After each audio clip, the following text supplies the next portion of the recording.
se neko u 6 samo pokazni, kad moraš negdje na put ili na ispit pa naspiješ za večernje priče, za balansere.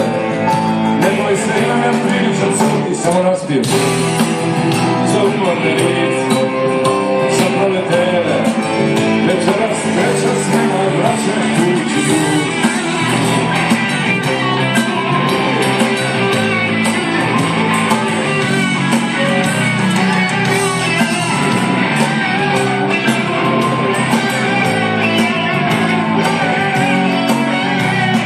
Ponekad tragam i ja za zlatnim runom, možda ću sanjati dim, vatru i čelik. Nisi ti kriva za to, no volim te puno. Hajde, daj mi predsanjera poljubom svijet, brzo i naspiš za večernje priče, za balansere.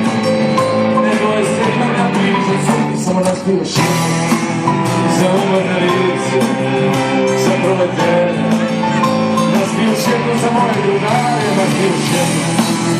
Pa idemo kuću za večernje priče, naspiju još jednu za treću smenu, naspiju još jednu za umorne lice, za balansere. Naspiju još jednu za treću smenu.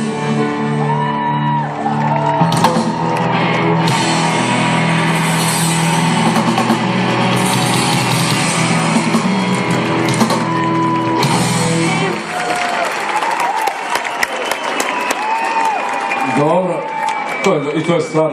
Šta ja mogu kad su me stigle neke pesme? Rekao sam, neću pevati nikad te socijalne pesme, one koje su inspirisane nekim stvarima koje i osim ljubavi i svakodnevice i drugih stvari zalutaju u pesme. Ova je pesma jako stara. Bila je jedna koju sam napisao isto kasnije, sad kad je pevam, sve mi se čini potpuno nova.